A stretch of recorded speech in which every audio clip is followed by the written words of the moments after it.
ইমানের কয়টা পিলার বলেন তো দেখে ভাই? কয়টা? ছয়টা। কয়টা?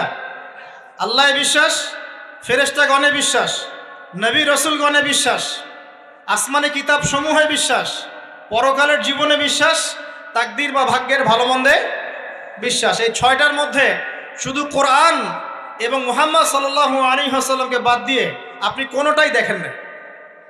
দেখেছেন? আল্লাহকে দেখেছেন? ফেরেশতা মণ্ডলী, আগের আসমানি কিতাবগুলো, মুহাম্মদ সাল্লাল্লাহু আলাইহি ওয়াসাল্লামকে সাহাবীরা দেখেছেন, আপনি কি দেখেছেন? আগের নবী রসুলদেরকে দেখেছেন? পরকালের জীবন দেখেছেন? তাকদীর বা ভাগ্যের ভালো মন্দ দেখেছেন? এই যে না দেখে যে আমরা বিশ্বাস করছি, এটার নাম হচ্ছে গায়েবে বিশ্বাস। কিসে বিশ্বাস? এটাই আল্লাহ পাক বলছেন আলিফ লাম মিম যালিকাল কিতাব লা রাইবা ফিহ। আলিফ লাম মিম, এটা এমন একটা কিতাব যেই কিতাব নিয়ে কোনো সন্দেহ সংশয় নাই। হুদাল লিল মুত্তাকিন, এই কিতাব মুত্তাকিদেরকে পথ দেখাবে। কারা মুত্তাকি? আল্লাযীনা ইউমিনুনা বিল গায়বি, যারা এই অদৃশ্যে বিশ্বাস করে। বলেন সুবহান। আল্লাহ পাকের আদেশ পালন করার নিমিত্তে, তার ইবাদত করার নিমিত্তে আমরা আল্লাহ পাকের এই আদেশগুলোকে না দেখেই বিশ্বাস করি। এখন কিছু মানুষ বলতে পারে, তাহলে এগুলোর বৈজ্ঞানিক ব্যাখ্যা কি? উত্তর হচ্ছে এই যে কোরআন এবং হাদিসের সব কিছুকে বৈজ্ঞানিক ব্যাখ্যার মানদণ্ডে উত্তীর্ণ হয়ে আসতে হবে জরুরি না এটা। কারণ বিজ্ঞানের অনুসিদ্ধান্তগুলো সময়ে সময়ে বদলে যায়। আল্লাহ রাব্বুল আলামিনের বিধান কখনো বদলাবে না ইনশাআল্লাহ। কথা কি বুঝতে পারছেন? আর আল্লাহ রাব্বুল আলামিন আমাদেরকে অসীম জ্ঞান দিয়ে সৃষ্টি করেন নাই, ক্ষুদ্র জ্ঞান দিয়ে সৃষ্টি করেছে। আমরা আমাদের ক্ষুদ্র জ্ঞানে এতটুকু প্রমাণ করতে পারবো না। ভালো করে বোঝেন, আমরা আমাদের ক্ষুদ্র জ্ঞানে এতটুকু প্রমাণ করতে পারবো না যে আগামীকাল আপনার সাথে কি ঘটবে।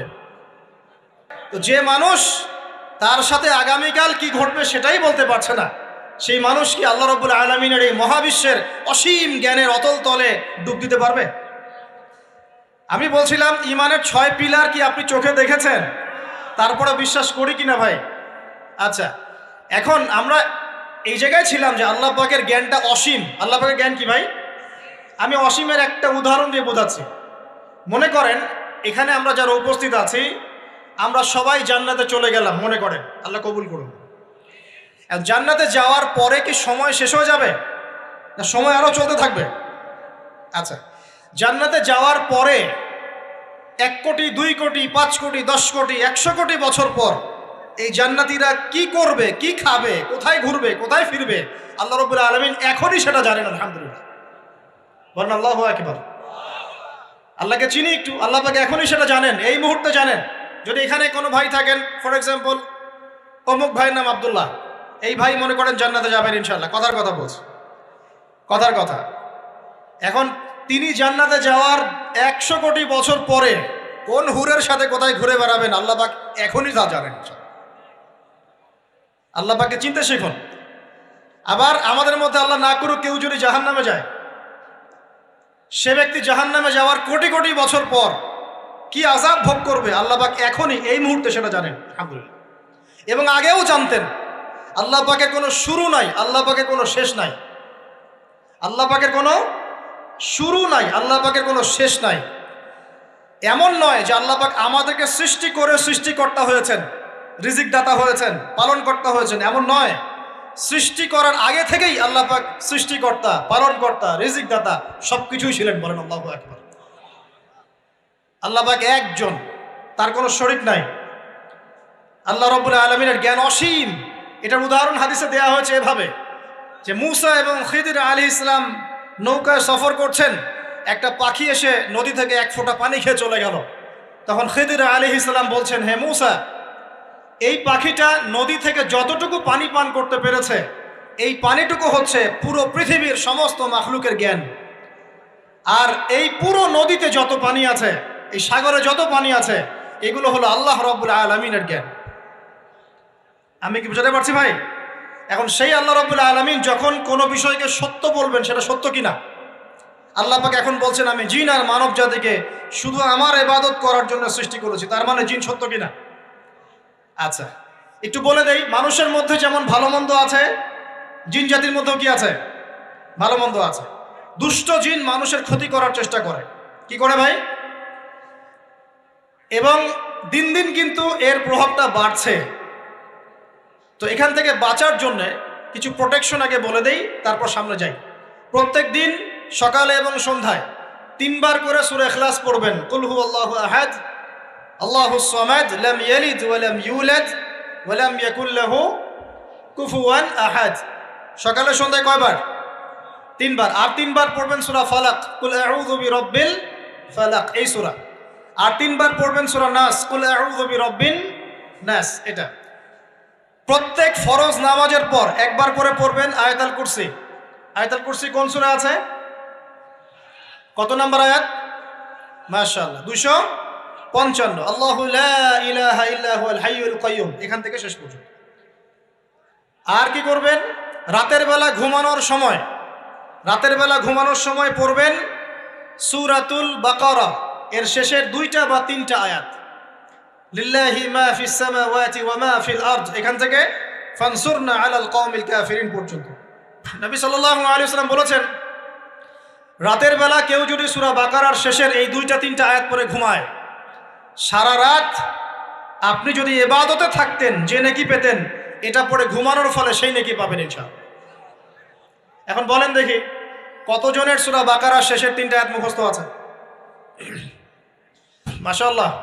তো এখন বলেন আমাকে, আল কোরআনের আলো ঘরে ঘরে কি জ্বলবে? বলেন। শোনেন, আমার কথা রাগ করেন না। আমরা তো সবাই চাই যে আল্লাহর কোরআন আল্লাহর জমিনে প্রতিষ্ঠা লাভ করুক, চাই কি না? তাহলে সবার আগে নিজের মধ্যে কোরআন কায়েম করতে হবে। আগে নিজের উপর কোরআন কায়েম করুন, নিজের উপর সুন্নাহ কায়েম করুন, নিজের উপর দিন কায়েম করুন, ইনশাল্লাহ দিন ঘরে ঘরে পৌঁছে যাবে। প্রত্যেক ঘরের মানুষ এই নিয়াত করতে পারি কি ইনশাআল্লাহ যে আমরা সবাই কোরআন পড়া শিখবো ইনশাআল্লাহ। কোরআনের বাছাই করা কিছু আয়াত অন্তত মুখস্থ করবো ইনশাআল্লাহ। পুরা কোরআন তোমাদেরকে মুখস্থ করতে বলছি না, হয়তো অনেকে পারবে না, যারা পেরেছে তারা সৌভাগ্যবান আলহামদুলিল্লাহ। কমপক্ষে সূরা বাকারার শেষের 3টা আয়াত পারবো না ভাই? আয়াতুল কুরসি পারবো না? সূরা ফালাক, সূরা নাস, সূরা ইখলাস, সূরা কাফিরুন, সূরা হাশরের শেষের 3টা আয়াত, সূরা কাহাফ এর প্রথম 10 শেষ 10 আয়াত, সূরা কাহাফ প্রথম 10 শেষ 10 আয়াত, সূরা সফফাত এর প্রথম 10 আয়াত, সূরা আর রহমান, সূরা ইয়াসিন, সূরা মুলক। এই যে কমন জিনিসগুলো, এগুলো মুখস্থ করতে পারবো না ভাই ইনশাআল্লাহ? আল্লাহ পাক সবাইকে তৌফিক দান করুন, বলি আমিন। আর এখন যারা বিয়ে শাদী করেন নাই, নিয়াত করেন যে আপনাদের ঘরে যে সন্তান আসবে, আচ্ছা সন্তানের আগে বউয়ে আসে নাকি? আচ্ছা, যারা বিয়ে শাদী করেন নাই নিয়াত করেন, দিনদার, মুত্তাকি, পরহেজগার, কোরআনওয়ালা মেয়ে ছাড়া বিয়ে করার দরকার নেই। বাস বাস বাস বাস বাস। শোনেন, এর মানে এই নয় যে খালি মাদ্রাসার মেয়েদেরকে বিয়ে করবেন, বরং এমন অনেক দিনী বোন আছেন আমাদের স্কুল কলেজ ইউনিভার্সিটিতে পড়েন, তারা অনেক বেশি দিন চর্চা করেন মাশাআল্লাহ। আমি বলেছি কোরআনওয়ালা দিনদার পর্দাশীল নারী বিয়ে করবেন, এবং দ্বিতীয় নিয়াত করেন যে সন্তানই হবে কমপক্ষে একটা সন্তানকে হাফেজে কোরআন বানাবেন ইনশাআল্লাহ, একটা সন্তানকে আলেম বানাবেন ইনশাআল্লাহ। আপনার মেয়ে হলে সেই মেয়েকে আয়েশা রাদিয়াল্লাহু আনহার মতো বানান ইনশাআল্লাহ। আপনার ছেলে হলে আপনার ছেলেকে আবু বকর, ওমর, ওসমান, আলী রাদিয়াল্লাহু আনহুম আজমাইন তাদের আদর্শে করে তোলেন ইনশাআল্লাহ। পারা যাবে না ভাই? যখন ঘরে ঘরে কোরআনওয়ালা মানুষ তৈরি হবে না, আল্লাহর জমিনে আল্লাহর দিন এমনি প্রতিষ্ঠা হয়ে যাবে ইনশাআল্লাহ। বাতিল কোন দিক পালিয়ে যাবে ঠিক নাই। সব কিছু শেষ আছে। নমরুদ আছে না নাই? দুনিয়াতে আছে। মানুষ তার নামও স্মরণ করে। যখন সে দুনিয়া ছিল মনে হচ্ছিল দুনিয়াটাই তার, তখন মনে হচ্ছিল কি দুনিয়াটাই নমরুদের। ফেরাউন দুনিয়া আছে না নাই? আছে। তার নামও কি মানুষ স্মরণ করে? যখন ফেরাউনের রাজত্ব ছিল, যুগ ছিল, তখন মনে হতো যে পুরো দুনিয়াটাইও। কথা বুঝতে পারছেন না? এরকম প্রত্যেক যুগে যুগে। আজ জাতির নাম শুনেছেন? আজ জাতি এই তাল গাছের সমান লম্বা চওড়া ছিল এক একজন। বিশ্বাস করছেন না? তাল গাছের সমান লম্বা চওড়া ছিল, এবং পাহাড় কেটে কেটে তারা বাড়িঘর নির্মাণ করত। তাদের কাছে আল্লাহ পাক নবী হিসেবে পাঠিয়েছিলেন হুদ আলাইহিস সালামকে। কোন নবী? সূরা হুদ পড়ে দেখবেন। আপনি যদি কবিতা, সাহিত্য, ছন্দ এগুলো পছন্দ করেন, তাহলে সূরা হুদ আপনার জন্য। সুবহানাল্লাহ। আপনি যদি কবিতা, সাহিত্য, ছন্দ, বালাগাত পছন্দ করেন, সূরা আর রহমান আপনার জন্য, সূরা হুদ আপনার জন্য, সূরা শুআরা এগুলো আপনার জন্য। এত চমৎকার কাব্যিক বিন্যাস আছে, মানে কবিতার ছন্দে ছন্দে উপন্যাস ব্যাখ্যা করা হয়েছে বলে সুবহানাল্লাহ। মানুষ তো কোরআনকে মূল্যায়ন করে না। আমি লাস্ট জুমার খুতবার একটা লেকচারে বলেছিলাম, সূরা ইউসুফ, এই যে এখন সারা বিশ্বে অর্থনীতি নিয়ে যে কত কথা হচ্ছে, অর্থনৈতিক সংকট, এইটা সেটা বলা হচ্ছে না, সবার ঘরে ঘরে এগুলো আলোচনা হয় তো মাশাআল্লাহ। আপনি বিশ্বাস করেন সূরা ইউসুফের মাত্র 4টা আয়াতের মধ্যে আল্লাহ পাক এই পুরো বিশ্বের অর্থনৈতিক সমস্যার সমাধান দিয়ে দিয়েছে। বলে দেব কি সমাধান? পরে বলছি। আগে আপনাদের এই পয়েন্টটা শেষ করি। ঘরে ঘরে কোরআনওয়ালা মানুষ তৈরি হবে তো ইনশাআল্লাহ। আল্লাহ কবুল করুন, বলি আমিন। কোরআনের এই বিশেষ সূরাগুলো মুখস্থ করতে পারবো তো ইনশাআল্লাহ ভাই? এগুলো নিয়মিত চর্চা করলে আপনাকে দুষ্ট জিন, জাদু, বদনজর এগুলো গ্রাস করবে না ইনশাআল্লাহ। আরেকটা বইয়ের নাম বলে দেই, বই কিনবেন। আমি যে প্রত্যেকটা লেকচারে একটা একটা করে 2টা করে বইয়ের নাম বলি, বইগুলো কিনবেন আল্লাহর রাস্তায়। আজকে শুধু একটা বইয়ের নাম বলবো না, আজকে আমি এমন একজন রাইটারের নাম বলে দিব যে রাইটারের সবগুলো বই বাসায় কিনবেন আপনারা ইনশাআল্লাহ। যদি আপনি এই রাইটারের, এই আলেমের সবগুলো বই বাসায় রাখতে পারেন এবং চর্চা করতে পারেন, ইনশাআল্লাহ আপনি সিরাতুল মুস্তাকিমেই থাকবেন ইনশাআল্লাহ। আমি আপনার জিম্মেদার হচ্ছি ইনশাআল্লাহ। যদি আপনি পথভ্রষ্ট না হয়ে যান, এই বইগুলোতে এত চমৎকার করে গাইডলাইন দেয়া আছে, আপনি ইনশাআল্লাহ সঠিক পথেই থাকবেন। নামটা বলে দিব, সবার প্রিয় আলেম, পুরো বিশ্বের, শুধু বাংলাদেশের নয়, অন্যতম একজন প্রিয় আলেম, বিদগ্ধ আলেমে দ্বীন আল্লামা মুফতি তকি উসমানী দামাত বারাকাতুহু। নাম শুনেছেন? এই নামটা শুনেছেন? আচ্ছা, তার অনেক বই আছে, প্রায় 200, 300, 400। সবগুলা বই বাসায় কিনবেন ইনশাআল্লাহ। ইবাদত নিয়ে বই আছে, মুআমালাত নিয়ে বই আছে, তাসাউফ নিয়ে বই আছে, জিকির নিয়ে বই আছে, অর্থনীতি নিয়ে বই আছে, ওয়ার্ল্ড অ্যাফেয়ার্স নিয়ে বই আছে, প্রতিটা সাবজেক্ট ধরে ধরে বই আছে। কোথায় পাবেন? এই তো অনলাইনে অনেক বুকশপ আছে না, এগুলোতে পাবেন। বাংলা বাজারে ঢাকায় পাবেন, এগুলো অনুবাদ হয়ে গেছে আলহামদুলিল্লাহ। এবং বাংলাদেশে অনেক স্টুডেন্ট আছে তার হাতে গড়া, তাদের এলেম, তাদের আমল, তাদের আখলাক দেখলে পরকালকে চেনা যায় মাশাআল্লাহ। বই কিনতে পারবেন তো একটু ইনশাআল্লাহ। এক ভাই প্রশ্ন করেছে সেদিন, কালকেই, যে সে দিনের পথে ফিরে এসেছে কিন্তু তার গার্লফ্রেন্ডকে ভুলতে পারে না। তো বলছে, ভাই তাকে দাওয়াত দেওয়ার খাতিরে হলেও কি ফোনে কথা বলা যাবে? কি উত্তর দিব বলেন? আপনি পবিত্র হতে যাচ্ছেন কি না? পবিত্র হতে যাচ্ছেন, পবিত্র পথে আসতে চাচ্ছেন, তাহলে অপবিত্র পথে আবার কেন ফিরে যাবেন? এগুলো কি হালাল না হারাম? আল্লাহ পাক বলেছেন, লা তাকরাবু জিনা, জিনার ধারের কাছেও যেও না, ধারের কাছেও যেও না। দেখেন, এই একই কথা আল্লাহ পাক আদম এবং হাওয়া আলাইহিস সালামকে এইরকম শব্দে বলেছিলেন, ওয়ালা তাকরাবা হাযিহি শাজারা, তোমরা এই গাছের ফল খেও না এমন নয়, তোমরা এই গাছের কাছেও যেও না। আমার কথা কি বুঝতে পারছেন? মানে এই বাঁশ অতিক্রম করে এসো না এমন নয়, এই বাঁশের কাছেও বসবো না। বুঝতে পারছেন কথা? একইভাবে আল্লাহ বলছেন, ওয়ালা তাকরাবু জিনা, তোমরা জেনা করো না এমন নয়, জেনার কাছেও। ফিজিক্যাল রিলেশন তো অনেক দূরের কথা, হারাম। আপনি ফোনেও কথা বলবেন না, আল্লাহ পাক তৌফিক দান করুন। আপনি যদি পবিত্র থাকতে পারেন ইনশাআল্লাহ তাআলা, আল্লাহ পাক আপনাকে আপনার উপযুক্ত পাত্রী দিবেন ইনশাআল্লাহ। আর যদি আপনি পবিত্র থাকতে না পারেন, এমন হতে পারে হয়তো আপনি পবিত্র কাউকে পান নাই, হতে পারে কি না? আচ্ছা প্রিয় ভাইয়েরা, বইটা কিনবেন। বইটার নাম, দোয়ার বইটার নাম হলো হিসনুল মুসলিম। কি নাম? হিসনুল মুসলিম। যদি কিনতে না পারেন, ওই যে প্লে স্টোরে ঢুকেন, প্লে স্টোরে ঢুকে দেখবেন যে একটা অ্যাপস আছে হিসনুল মুসলিম। এখানে যতগুলো দোয়া আছে সবগুলো দোয়া আগামী 1 বছরের মধ্যে মুখস্থ করবেন। রাজি আছেন কিনা? আর এখানে সকাল সন্ধ্যায় পড়ার জন্য কিছু দোয়া আছে, সকাল সন্ধ্যায় পড়ার। এই দোয়াগুলো আল্লাহর ওয়াস্তে মুখস্থ করবেন। পারবেন ইনশাআল্লাহ? আল্লাহ তৌফিক দান করবেন, আমিন।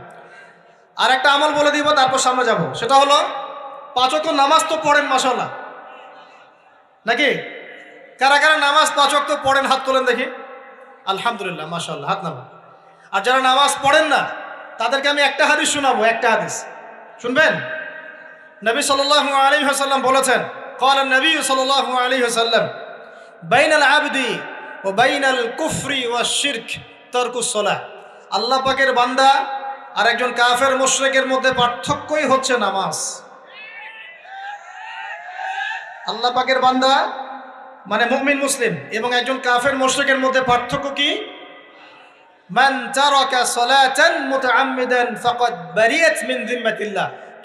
কেউ যদি ইচ্ছাকৃতভাবে তার উপর ফরজ নামাজকে ছেড়ে দেয়, সে যেন আল্লাহ পাকের জিম্মেদারি থেকে মুক্ত হয়ে গেল। অন্য হাদিসে আছে মান তারাকা সালাতান মুতাআম্মিদান ফাকাদ কাফার। কেউ যদি ইচ্ছা করে নামাজ ছেড়ে দেয়, সে ব্যক্তি কুফরি করলো। বলি নাউজুবিল্লাহ। আমরা কি কুফরি করতে চাই নাকি ভাই? নামাজের কথা বলেছি, 5 ওয়াক্ত নামাজ কারা কারা পড়েন না হাত তোলেন এবার। আচ্ছা, লজ্জার কিছু নাই। এখন আমার সাথে তওবা করেন, আমার সাথে তওবা করেন। বলেন আস্তাগফিরুল্লাহ আল্লাযী লা ইলাহা ইল্লা হুয়াল হাইয়ুল কাইয়্যুম ওয়া আতুবু ইলাইহি। আল্লাহর কাছে সাক্ষী রেখে বলেন, আল্লাহ আমি জীবনে যত রাকাত নামাজ ছেড়ে দিয়েছি এর জন্য আমাকে মাফ করে দাও। ইনশাআল্লাহ আগামী জীবনে আমি বিনা ওজরে 1 ওয়াক্ত নামাজও বাদ দিব না ইনশাআল্লাহ। রাজি আছেন ইনশাআল্লাহ? বাস এই একটা নসিহত যদি আজকে আপনারা আমল করতে পারেন, ইনশাআল্লাহ আজকের মাহফিল সফল। পারা যাবে? আর বই কিনতে বললাম 1 নাম্বার কোন বই বলেন? হিসনুল। আর কোন আলেমের নাম বলেছে? আল্লামা, জোরে বলেন। তার অনেকগুলো বই আছে, কেনার চেষ্টা করবেন তো ইনশাআল্লাহ। আল্লাহ পাক তৌফিক এনায়েত করুন বলি আমিন। তাহলে আমরা সূরা জারিয়াতের 56 নম্বর আয়াতে কি শিখেছি ভাই? আল্লাহ রাব্বুল আলামিন আমাদেরকে সৃষ্টি করেছেন কেন? তার ইবাদত করার জন্য আছে। এখন আমাকে বলেন যে আল্লাহ পাকের ইবাদত করার জন্য আল্লাহ পাক এই দুনিয়াতে আমাদেরকে কত বছর সময় দিয়েছেন বলেন দেখি। সর্বোচ্চ কত হবে? সর্বোচ্চ 60, 70, 100 হতে পারে। এই তো। আমরা কি চিরস্থায়ী থাকবো এখানে না চলে যাব? আচ্ছা, দুনিয়ার জীবনটা তাহলে কি? আল্লাহ পাক বলছেন আল্লাযী খালাকাল মাউতা ওয়াল হায়াতা লিয়াবলুয়াকুম আইয়ুকুম আহসানু আমালা। আল্লাহ পাক জীবন মৃত্যু সৃষ্টি করেছেন কেন? আল্লাহ পাক পরীক্ষা করার জন্য যে এই দুনিয়ার জীবনে আমলে কে শ্রেষ্ঠ, আমলে কে শ্রেষ্ঠ। দুনিয়ার জীবনে আসার উদ্দেশ্য পেয়েছি আল্লাহর ইবাদত করা, এখন পেলাম আল্লাহ জীবন মৃত্যু কেন সৃষ্টি করেছেন? আমলে পরীক্ষা করার জন্য যে কে শ্রেষ্ঠ হচ্ছে। আমাদের উদ্দেশ্য হচ্ছে পুলসিরাত পার হয়ে জান্নাতে যাওয়া। উদ্দেশ্য কি? পুলসিরাত পার হয়ে জান্নাতে যাওয়া। সূরা আলে ইমরানের 185 নম্বর আয়াতে আল্লাহ পাক বলেছেন কুল্লু নাফসিন যায়িকাতুল মাউত। প্রত্যেকটা নফস মৃত্যুর স্বাদ গ্রহণ করবে, এরপর কিয়ামতের মাঠে তাদের আজর তাদেরকে পূর্ণ মাত্রায় বুঝিয়ে দেওয়া হবে। আল্লাহ পাক বলছেন ফামান যুহজিহা আনিন নারি ওয়া উদখিলাল জান্নাতা ফাকাদ ফাজ। ওই দিন যে ব্যক্তিকে জাহান্নাম থেকে বাঁচানো হবে এবং জান্নাতে প্রবেশ করানো হবে, সেই ব্যক্তি হচ্ছে সফল। কথা ঠিক কিনা? তাহলে উদ্দেশ্য পেলাম তো, আমাদের গন্তব্য পেলাম তো। আমাদের গন্তব্য কি তাহলে? জান্নাত। এখন এই দুনিয়ার জীবনে আমরা সর্বোচ্চ হয়তো 100 বছর বাঁচবো, আল্লাহ ভালো জানেন, তাই তো? এই দুনিয়ার জীবনের এই হায়াতের সবচেয়ে ইম্পর্টেন্ট টাইমটা কোনটা বলেন? সবচেয়ে ইম্পর্টেন্ট টাইম কোনটা? যৌবন কিনা? যৌবন কাকে বলে? যৌবন কাকে বলে? কত বছর থেকে কত বছর পর্যন্ত? 20 থেকে 40 বা 15 থেকে 40 বা 20 থেকে 50, এই তো। আচ্ছা, এই বয়সের মধ্যে কারা কারা আছেন হাত তোলেন দেখি। মাশাআল্লাহ, সবাই তো দেখি এই বয়সে, হাত নামান। এখন এই বয়স সম্পর্কে আগে 2টা হাদিস শোনেন, আমার দিকে তাকান, তারপরে আমি বলছি অবস্থা কি, করণীয় কি। আমি বলেছি যুবকদেরকে কিছু নসিহত করবো আজকে, নিয়াত করেছি, ঠিক আছে ভাই? আচ্ছা, যুবকদের সম্পর্কে প্রথম হাদিস, রাসূল সাল্লাল্লাহু আলাইহি ওয়াসাল্লাম বলেছেন কিয়ামতের মাঠে মানুষ যখন উঠবে, আচ্ছা নাকি উঠবো না? যারা আগুনে পুড়ে গেছে তারা উঠবে কিনা? যারা পানিতে ডুবে গেছে, যাদের লাশও খুঁজে পাওয়া যায় নাই, উঠবে কিনা? উঠবে। আচ্ছা, যখন মানুষ উঠবে তখন তাকে 5টা প্রশ্ন করা হবে। কয়টা ভাই? এই 5টা প্রশ্নের আগে সে তার পা সামনেও ফেলতে পারবে না, পিছনেও ফেলতে পারবে না। আমরা কি একটু চিন্তা করতে পারছি কত ভয়ঙ্কর হবে বিষয়টা? এই সামান্য গরমে আমাদের অবস্থা খারাপ, সূর্য সেদিন সামনে নিচে, আর মানুষ উঠে দাঁড়িয়ে আছে। তাদেরকে 5টা প্রশ্ন করা হবে, যতক্ষণ পর্যন্ত প্রশ্নের উত্তর দিতে পারছে না, সামনেও যেতে পারবে না, পিছনেও আসতে পারবে না, পা নড়াতে পারবে না। 1, তোমার পুরো জীবনটা তুমি কোন কাজে ব্যয় করেছো? উত্তর কি রেডি আছে আমাদের কাছে? আমরা কি বলতে পারবো হে আল্লাহ আমরা আমাদের পুরো জীবন তোমার ইবাদত করে কাটিয়েছি? 2, তোমার যৌবন স্পেশালি তুমি কোন কাজে ব্যয় করেছো? তোমার যৌবন তুমি স্পেশালি কোন কাজে ব্যয় করেছো? যুবকরা কি উত্তর দেওয়ার জন্য প্রস্তুত আছে যে আমাদের যৌবন আমরা আল্লাহর পথে কাটিয়েছি? সবাই কি বলতে পারবো? 3 নাম্বার, তোমার রিজিকের উৎস কি ছিল? কোন পথে সম্পদ অর্জন করেছো? 4 নাম্বার, কোন পথে সম্পদ ব্যয় করেছো? আমরা কি আমাদের আয় এবং ব্যয়ের হিসাব দেওয়ার জন্য প্রস্তুত? 5, তোমাকে আমি যে জ্ঞান দিয়েছিলাম সেই জ্ঞান অনুযায়ী আমল করেছো কিনা? আল্লাহ পাক আমাকে আপনাদের সবাইকে তৌফিক দান করুন, জানা অনুযায়ী আমল করার তৌফিক দান করুন। এই 5টা প্রশ্নের মধ্যে যৌবনকাল ইম্পর্টেন্ট কিনা ভাই? গুরুত্বপূর্ণ কিনা? মাথায় রাখি। সামনে একটা হাদিস শুনুন। রাসূল সাল্লাল্লাহু আলাইহি সাল্লাম বলছেন যে এই কিয়ামতের মাঠেই 7 শ্রেণীর মানুষকে আল্লাহ পাক বিশেষ মেহমানদারির ব্যবস্থা করবেন, আরশের ছায়ায় ছায়া দিবেন ইনশাআল্লাহ। কোথায় ছায়া দিবেন? ওই দিন এই ছায়া ছাড়া অন্য কোনো ছায়া থাকবে না। নবী সাল্লাল্লাহু আলাইহি ওয়াসাল্লাম বলছেন তার মধ্যে প্রথম শ্রেণী হচ্ছে ইমামুন আদিল, ন্যায়পরায়ণ শাসক। ন্যায়পরায়ণ, আচ্ছা, ন্যায়পরায়ণ শাসকের একটা এক্সাম্পল দেই। মক্কার জাহেলি যুগে সাহাবীরা ঈমান নিয়ে এসেছেন, বাস তাদের উপর নির্মম নির্যাতন শুরু হয়ে গেছে, আবু জেহেল, আবু লাহাব, উতবা, শায়বা। তখন সাহাবীরা আল্লাহ রাসূলের কাছে এসে বলছেন, ইয়া রাসূলুল্লাহ আপনি একটু বদদোয়া করেন, তাদের উপর বদদোয়া করেন, আমরা তো আর পারছি না। নবী সাল্লাল্লাহু আলাইহি ওয়াসাল্লাম বললেন, তোমরা মক্কা থেকে হিজরত করে হাবাসায় চলে যাও। কোথায়? হাবাসা। হাবাসা মানে হচ্ছে আবিসিনিয়া। আবিসিনিয়া মানে এখনকার ইথিওপিয়া, ইরিত্রিয়া। নাম শুনেছেন কি? বিশেষ কোচিং তো করছেন অনেকে। আফ্রিকা মহাদেশের একটা ছোট্ট দেশ ইরিত্রিয়া, ওখানে চলে যাও। তখন বলেছিলেন তিনি হাবাসায় চলে যাও। সাহাবীরা জিজ্ঞাসা করছেন হাবাসায় কেন? নবী সাল্লাল্লাহু আলাইহি ওয়াসাল্লাম বলছেন সেখানে একজন খ্রিস্টান ন্যায়পরায়ণ শাসক আছেন যার রাজ্যে কেউ জুলুমের শিকার হয় না। কি বললাম বলেন তো? হাবাসায় কে আছেন? একজন মুসলিম না খ্রিস্টান? খ্রিস্টান ন্যায়পরায়ণ শাসক আছেন যার রাজ্যে কেউ জুলুমের শিকার, মুসলমান নন এমন একজন শাসকের প্রশংসা করে আমাদের নবীজি বললেন তার রাজ্যে কেউ জুলুমের শিকার হয়। সুবহানাল্লাহ। সাহাবীরা সেখানে হিজরত করলেন। নেতৃত্ব দিয়েছেন জাফর বিন আবি তালেব রাদিয়াল্লাহু আনহু। সেই সাহাবী বাদশাহ নাজাশী, তার নাম ছিল বাদশাহ নাজাশী, তার সামনে দাঁড়িয়ে সূরা মারিয়াম তেলাওয়াত করেছিলেন। ওই সূরা মারিয়ামে ইয়াহইয়া, জাকারিয়া, ঈসা, তার মা, এই গল্প ঘটনাগুলো আছে। এই সূরার তেলাওয়াত শুনে বাদশাহ নাজাশীর চোখ দিয়ে পানি পড়তে পড়তে দাড়ি ভিজে গিয়েছে। সুবহানাল্লাহ। শেষে তিনি ঈমান নিয়ে আসেন, মুসলমান হন, আলহামদুলিল্লাহ।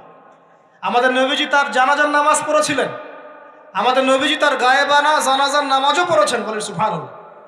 এখানে একটা পয়েন্ট খালি বলতে চাই, একজন অমুসলিম শাসক সম্পর্কে আমাদের নবীজি মন্তব্য করেছিলেন তার রাজ্যে কেউ জুলুমের শিকার হয় না।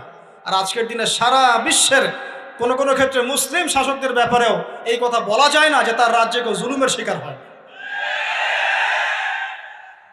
আল্লাহ পাক বলছেন আরশের ছায়া আমি ছায়া দিব 7 শ্রেণীর মানুষকে। কয় শ্রেণী? তার মধ্যে প্রথম শ্রেণী হচ্ছে ইমামুন আদিল, ন্যায়পরায়ণ শাসক। আল্লাহ পাক আমাদের সমস্ত শাসকদেরকে ন্যায়পরায়ণ হওয়ার তৌফিক দান করুন। 2 নাম্বার, সেই যুবককে আমি সেখানে আশ্রয় দিব যেই যুবক তার যৌবনকালটা আল্লাহর পথে কাটিয়ে দিয়েছে।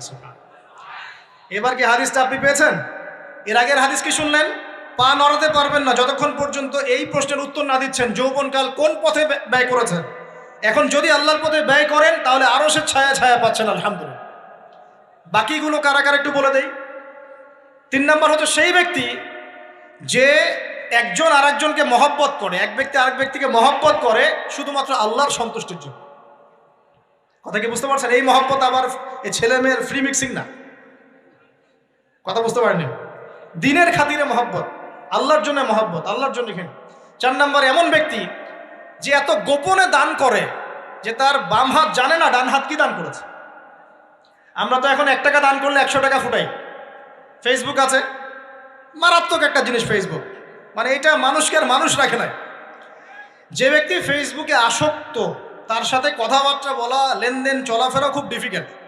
কেন ডিফিকাল্ট? কারণ সে এত বেশি আসক্ত এখানে যে পান থেকে চুন খসলে সে আপনাকে পাবলিকলি ধুয়ে রেখে দিবে, কিছু হইলে আপনাকে ফেসবুকে টেনে নিয়ে আসবে, ফেসবুকে সবাইকে বলবে উনি আমার সাথে এই কাজ করছে, আপনি বলারও টাইম পাবেন না যে আপনি নির্দোষ।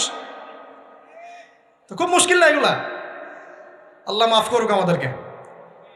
এমনভাবে দান করে যে বাম হাত জানে না ডান হাত কি দান করছে।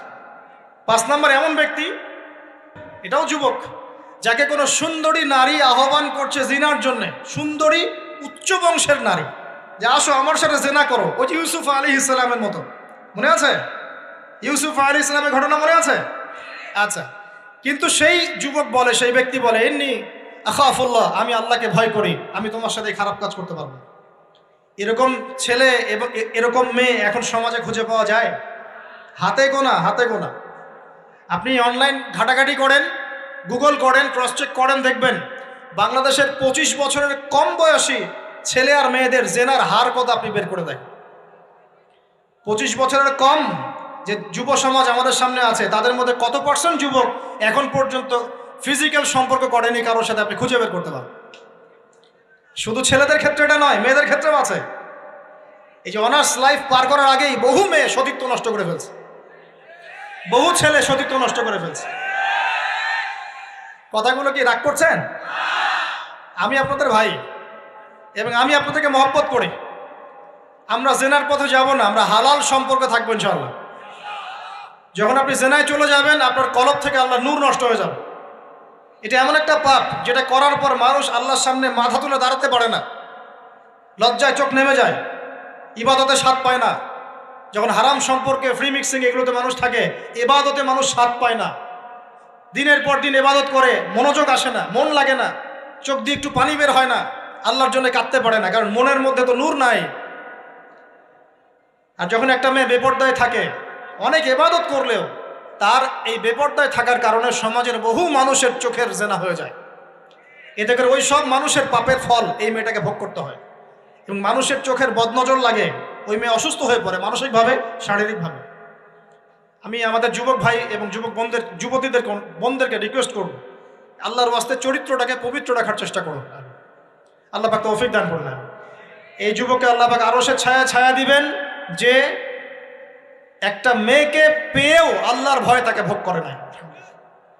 আল্লাহ পাক এরকম যুবক ঘরে ঘরে তৈরি করুন। তাহলে কি করবেন ভাই? হালাল উপার্জনের ব্যবস্থা করবেন, ব্যাস সরাসরি বিয়ে করে ফেলবেন। পরিবারকে বোঝানোর চেষ্টা করবেন, না বুঝলে আন্দোলন শুরু করবেন যে আমি জেনা করতে চাই না, আমি বিয়ে করতে চাই, বিয়ে আমার দেওয়ানি লাগবো, এরকম। ব্যাস, তারপর দেখবেন বাপ মা কেমন করে বিয়ে না দেয়। আল্লাহ সাহায্য করবে ইনশাআল্লাহ। আল্লাহ আমাদের যুবক ভাইদেরকে চরিত্র হেফাজত করার স্বার্থে বিয়েকে সহজ করে দিন। আমি আবার কাউরে নিয়ে পালায় যায় না, ওই কাজ করতে যায় না কিন্তু আবার, ঠিক আছে? কারণ এভাবে কোর্টে গিয়েও যদি একটা মেয়ে বিয়ে করে, এই বিয়ের জায়েজ না জায়েজ নিয়ে অনেক কথা আছে। অতএব এইসব ঝুঁকির মধ্যে যাবেন না, বাসায় বোঝানোর চেষ্টা করবেন। আর এক শ্রেণীর ব্যক্তি আছে যাদেরকে আল্লাহ পাক আরশের ছায়া দিবেন। তারা কারা? যারা গোপনে আল্লাহকে স্মরণ করে কাঁদতে পারে, বলি সুবহানাল্লাহ। এখন এই দুটো হাদিসের মধ্যে যুবকদের অবস্থান কি পেয়েছেন? আচ্ছা, আরেকটা শোনাই এবার। নবী সাল্লাল্লাহু আলাইহি ওয়াসাল্লাম বলেছেন, 5টা জিনিস আসার আগেই 5টা বিষয়কে মূল্যায়ন করো। 1, তোমার বার্ধক্য আসার আগেই তোমার যৌবনকে মূল্যায়ন করো। যৌবনের গুরুত্ব পেলেন তো এবার? তোমার মৌত আসার আগেই তোমার জীবনকে মূল্যায়ন করো। অসচ্ছলতা আসার আগেই সচ্ছলতাকে মূল্যায়ন করো। অসুস্থতা আসার আগেই সুস্থতাকে মূল্যায়ন করো। এবং এই যে কথাটা বললাম যে তোমার বার্ধক্য আসার আগেই যৌবনকালটাকে মূল্যায়ন করো। এই হাদিসগুলোর মধ্যে আমরা সংক্ষিপ্ত পরিসরে যৌবনকালের গুরুত্ব পাচ্ছি কিনা ভাই? এখন এই যৌবনকালটা আমাদের কাটানো উচিত আল্লাহ পাকের ইবাদতের মধ্য দিয়ে। এই যৌবনকালটা আমাদের কাটানো উচিত কয়েকটা বিষয়ের মধ্য দিয়ে। তার মধ্যে আমি 10টা পয়েন্ট আপনাকে বলবো। কয়টা ভাই? 10টা। 1, এই যৌবনকালে সবার আগে আমাদের কর্তব্য হচ্ছে দ্বীনের ইলম অর্জন করা। কি করা ভাই? দ্বীনি ইলম অর্জন বলতে আপনাকে আমি বোঝাচ্ছি যে কমপক্ষে কোরআনটুকু তেলাওয়াত করতে শিখুন, হাদিসগুলো পড়তে শিখুন, ইসলামী বইপত্র পড়াশোনা করুন, পাশাপাশি জেনারেল সাবজেক্টগুলোও পড়াশোনা করুন। এদিকে আপনি এগিয়ে যান, এদিকেও এগিয়ে যান, দুই দিকে আগাতে থাকেন। এর পাশাপাশি বরেণ্য ওলামায়ে কেরামদের সোহবতে থাকার চেষ্টা করেন। যারা রিনাউন্ড এবং বরেণ্য ওলামায়ে কেরাম তাদের সোহবতে থাকার চেষ্টা করেন। ইলম অর্জনের অনেক ধাপ আছে। শুরু করেন কোরআন তেলাওয়াত দিয়ে, তারপরে আস্তে আস্তে হাদিসে যান, কোরআনের তাফসিরে যান, ইতিহাস পড়েন, ইসলামের ইতিহাস পড়েন, ইসলামিক অর্থনীতি পড়েন, রাসূলের জীবনী সিরাত পড়ে দেখেন, ইসলামিক ফিকের বইগুলো পড়ে দেখেন। আস্তে আস্তে গ্র্যাজুয়ালি আপনি সামনে যাবেন। এই সিলেবাসটা আপনি কোত্থেকে পাবেন? এই সিলেবাসটা দেখবেন প্রত্যেক জেলায় জেলায় বরেণ্য কওমি ওলামায়ে কেরাম আছেন না, তাদের সাথে পরামর্শ করবেন, আপনাকে সুন্দর সিলেবাস করে দেবে ইনশাআল্লাহ। এইভাবে আপনি পড়াশোনা করবেন এবং ওস্তাদের সাথে থেকে পড়াশোনা করবেন। একা একা সব কিছু করা যায় না, একটা সিলসিলা লাগে, একটা ওস্তাদের সোহবত লাগে নাকি? একা একা কি কোরআন সুন্নাহ সব বুঝে ফেলতে পারবেন আপনি? তাই মনে হয়? কখনোই না। অতএব বরেণ্য আলেমদের সোহবতও লাগবে, আবার আপনার চেষ্টাও লাগবে। আল্লাহ পাক তৌফিক দান করুন। এই যৌবনকালের প্রথম কাজ কি ভাই? ইলম অর্জন করা। 2 নম্বর, এই যৌবনকালে আমরা যে পরিমাণ ফিজিক্যালি ফিট থাকি, শরীরে শক্তি থাকে, উদ্যম থাকে, আমাদের বয়সটা 40-50 হয়ে গেলে সেটা থাকবে না। থাকবে? অতএব এই যৌবনকালে বেশি বেশি ইবাদত করতে থাকেন। আল্লাহ পাক তৌফিক দান করুন। এই যৌবনকালে 5 ওয়াক্ত নামাজ তো পড়বেনই, এর পাশাপাশি নফল নামাজগুলো পড়ার চেষ্টা করুন। এর পাশাপাশি আপনি চেষ্টা করবেন তাহাজ্জুদের ওয়াক্তে একটু নামাজ পড়ার জন্য, কমপক্ষে 2 রাকাত, কমপক্ষে 2 রাকাত, অ্যাটলিস্ট 2 রাকাত নামাজ তাহাজ্জুদের সময় পড়ার চেষ্টা করি। আল্লাহ আমাকে তৌফিক দেখ, আপনাদের সবাইকে তৌফিক দান করুন। ওই সময় আপনি যে দোয়াই করবেন আল্লাহর কাছে কবুল হবে ইনশাআল্লাহ। যে দোয়াই করবেন আল্লাহ কবুল করবেন ইনশাআল্লাহ। যদি আপনার রিজিকটা কি হয়? হালাল হয়। হারাম রিজিক দিয়ে ইবাদত কবুল হয়? হারাম রিজিকের দোয়া কবুল হয়? কবুল হয় না। 3 নাম্বার, এই যৌবনকালে আমরা রাসূলের সুন্নতের উপর বেশি আমল করবো ইনশাআল্লাহ। করা যাবে ইনশাআল্লাহ? তাহলে নিয়াত করতে পারি যে ইনশাআল্লাহ চেহারাগুলো পরিবর্তন হবে। চেহারা পরিবর্তন মানে কি? হ্যাঁ, রাখা যাবে না? এখনো গজায় নাই। প্রত্যেক সপ্তাহে আপনাকে নবীর সুন্নতের উপর এরকম করে কুরবানি এবং জবাই করতে কে বলেছে? নবী সাল্লাল্লাহু আলাইহি ওয়াসাল্লামের সুন্নতকে জবাই করাটা কি ভালো কাজ? হ্যাঁ বলেন তো। আমরা তো এমন অনেক নাপিত ভাইদেরকে চিনি যারা এই ধরনের বক্তব্যগুলো শুনে আলহামদুলিল্লাহ জীবন পরিবর্তন করেছেন। তার দোকানে লিখে দিয়েছেন এখানে চুল কাটা হয়, দাড়ি শেভ করা হয় না। খুশি হন নাই? মুসলিমদের কথা বলছি, অমুসলিমদেরকে নিয়ে আমাদের চিন্তা নাই তো? চিন্তা আছে। একটা কথা মনে রাখবেন, একটু কথাটা মনের কান দিয়ে শোনেন। দাড়ি হচ্ছে একমাত্র ভিজিবল সুন্নত। দাড়ি হচ্ছে একমাত্র ভিজিবল সুন্নত। ভিজিবল মানে কি? যা দেখা যায়। দাড়ি একমাত্র ভিজিবল সুন্নত, দৃশ্যমান সুন্নত, যেটা নিয়ে আপনি আমি কবরে যাবো ইনশাআল্লাহ। আর কোন সাইন দেখে বোঝার বুদ্ধি নাই এই ব্যক্তি কত বড় মুসলিম, কত বড় সুন্নতের পাবন ছিল। খালি কপালের সেজদার দাগ আর চেহারার দাড়ি বাকি থাকবে। কথা বুঝতে পারছেন ভাই? নিয়াত করা যায় একটু দাড়ি ছেড়ে দিব।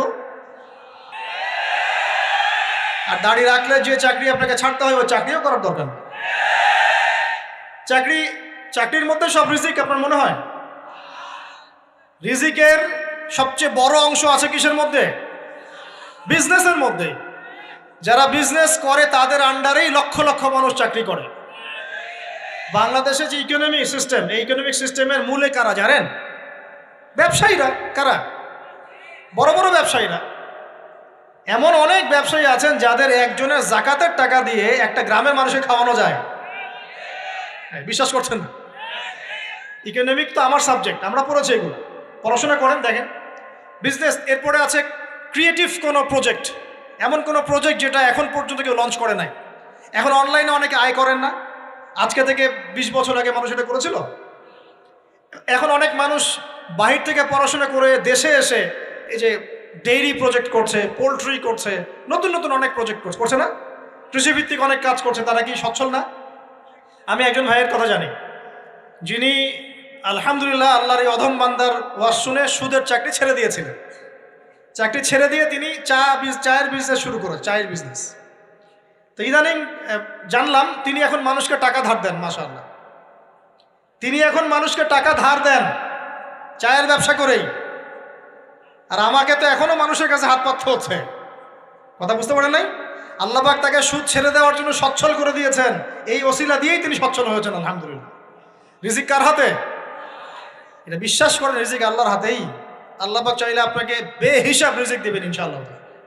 অতএব সুন্নতকে বিসর্জন দিয়ে নয়, সুন্নতে থাকেন, আল্লাহ পথ খুলে দেবেন ইনশাআল্লাহ। আল্লাহ পাক তৌফিক দান করুন। যুবক ভাইদেরকে বলছিলাম, তাহলে প্রথম কাজ আমাদের ইলম অর্জন করা, তারপরে কি ভাই?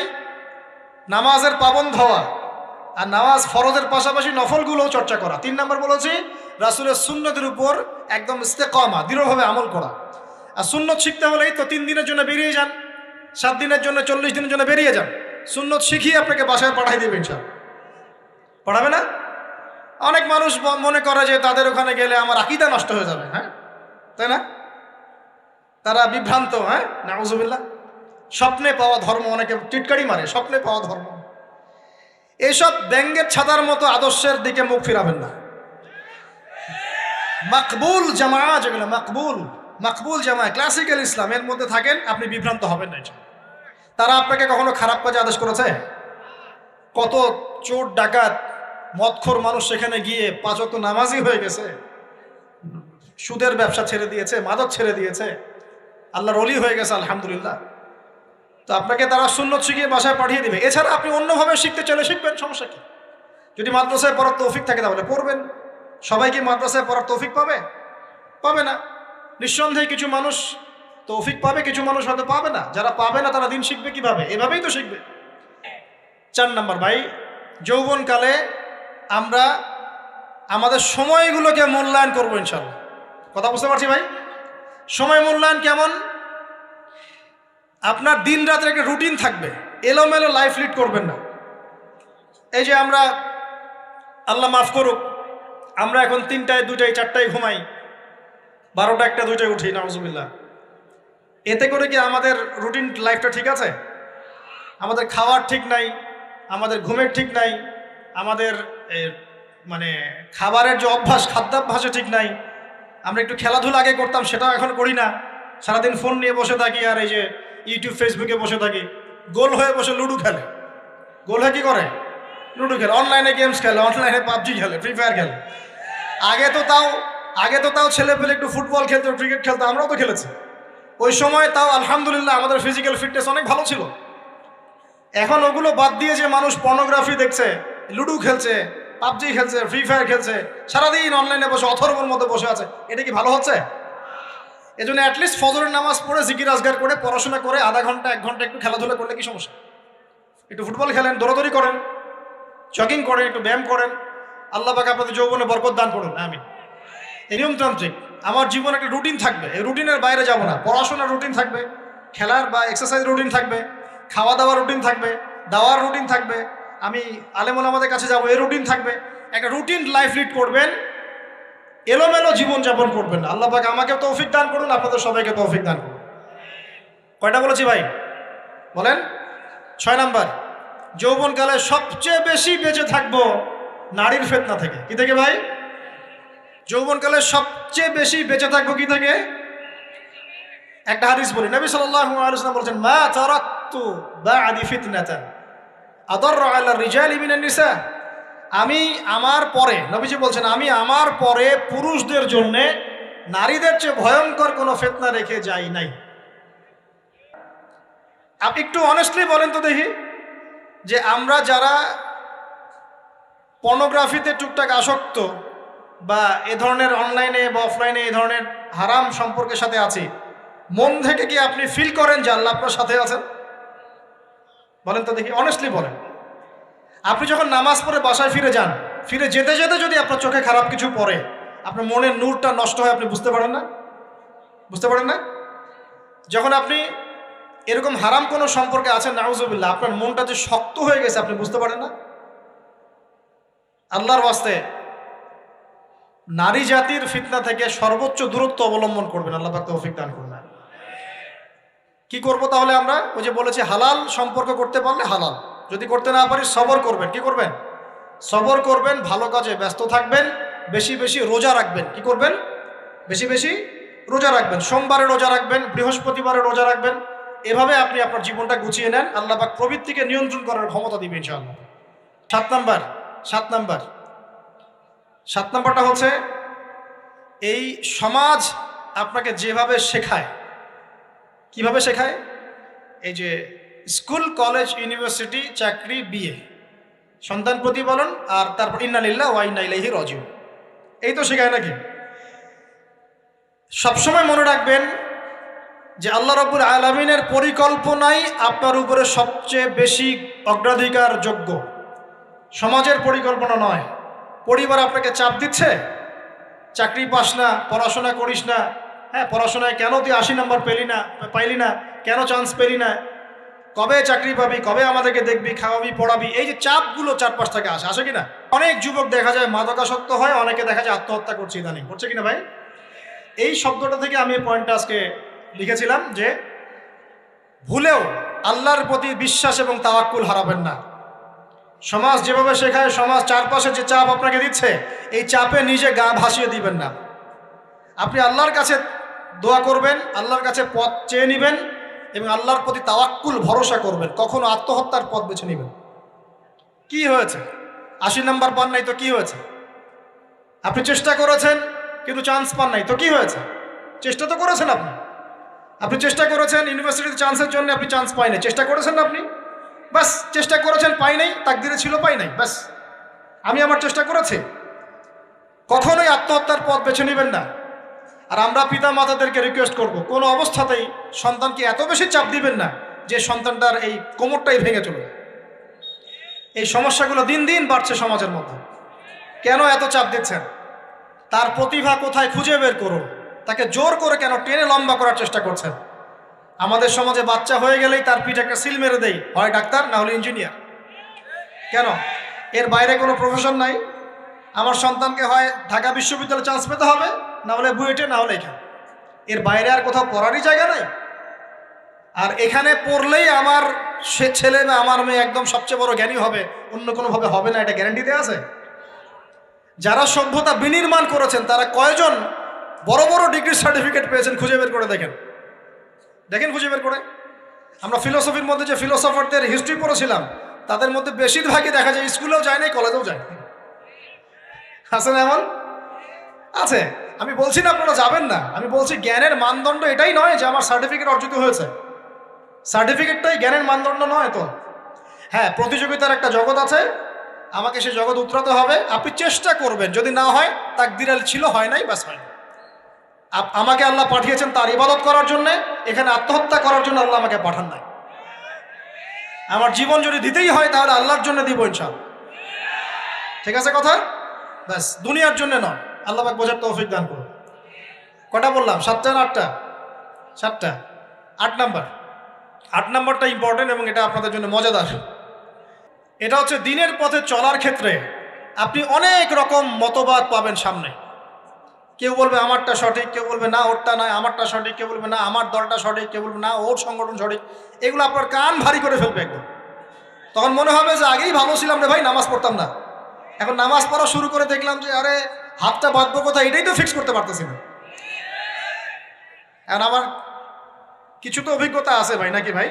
ওর আলোকে একটা কথা বল, সেটা হলো সমাজে কিছু ইখতিলাফি মাসআলা আছে, এই মাসআলাগুলো কানেও ঢুকাবেন না। আপনি ইবাদতের মধ্য দিয়ে আল্লাহকে পাওয়ার চেষ্টা করুন। এবং চিরায়ত একটা ইসলাম আমরা ফলো করছি না? এই ইসলামের মধ্যে এমন কিছু নাই যেটা আপনাকে জাহান্নামে নিয়ে যাবে, এমন কিছু নাই। হ্যাঁ, প্রত্যেকটা ঘরানার মধ্যে কিছু বিভ্রান্ত মানুষ থাকতে পারে। এমন কিছু মানুষ এমন আমল করছে যে আমলটা হয়তো কোরআন এবং হাদিসে নাই। এটা তার সমস্যা, কোরআন সুন্নাহর সমস্যা নয়। কথা বুঝতে পারছেন? এটা তার সমস্যা, সেই বেদাতটা করছে, সেই শিরকটা করছে। তার মানে এই নয় যে কোরআন হাদিস আমাকে শিরক শিখিয়েছে, বেদাত শিখিয়েছে। কোরআন এবং হাদিসে যেটা আছে এটা সুন্দর এবং এটা চিরায়ত একটা ক্লাসিক্যাল ইসলাম আমাদের কন্টিনেন্টে আছে, বাংলাদেশেও আছে। এখানে থাকলে আপনি বিভ্রান্ত হবেন না ইনশাআল্লাহ তাআলা।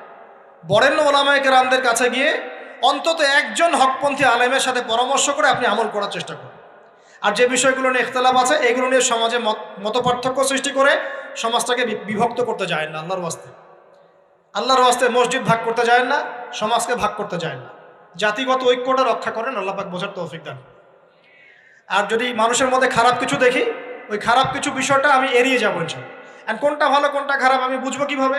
আমি 10 জন আলেমের সাথে পরামর্শ করবো, বাস। আমি এত বড় আলেম নই, তাহলে আমি 10 জন আলেমের সাথে পরামর্শ করব। যে হুজুর এই বিষয়টা চলছে, এটা সম্পর্কে আসলে বিষয়টা কি। আর যে ইখতলাফগুলো আছে এগুলো নিয়ে সমাজকে বিভক্ত করতে যায় না, মতানৈক্য নিয়েই ঐক্য হবে ইনশাআল্লাহ তাআলা। আল্লাহ পাক আমাদেরকে এই কথাটা বোঝার তৌফিক দান। আর শেষের দুটো হলো, যৌবনকালে আমরা আমাদের পরবর্তী জীবনের প্রস্তুতি গ্রহণ করবো ইনশাআল্লাহ। কারণ বার্ধক্যের জীবনে আপনি কিন্তু এই কাজগুলো এখন করতে পারছেন, সেগুলো পরে পারবেন না। অতএব এই সময়ই আপনি আপনার রিজিকের একটা অংশ সঞ্চয় করার চেষ্টা করুন, কিছু সাস্টেইনেবল অ্যাসেট করার চেষ্টা করুন, যাতে পরবর্তী বয়সে গিয়ে আপনাকে দিনের দিকে কাজ করার জন্য দুনিয়ার ফিতনায় পড়তে না হয়। আল্লাহ পাক আপনাদেরকে হালাল রিজিকের ব্যবস্থা করে দিন, আমি দোয়া করি আল্লাহুম্মা আমিন।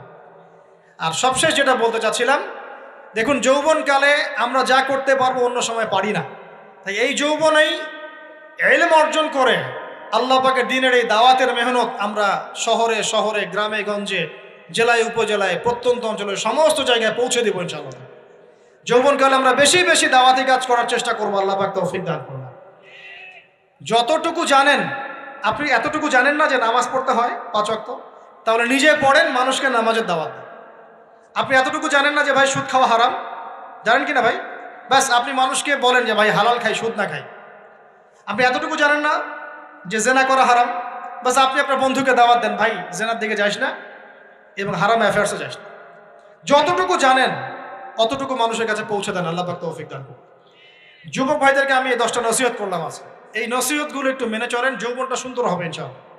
এছাড়া আর অনেক নসিহত আছে, এগুলো ওই যে বইগুলোর নাম বলে দিয়েছি, আল্লামা তাকি উসমানী হুজুরের যে বইগুলো, এগুলো পড়েন, ইনশাআল্লাহ দেখবেন আরো অনেক হেদায়েত আপনি পাবেন।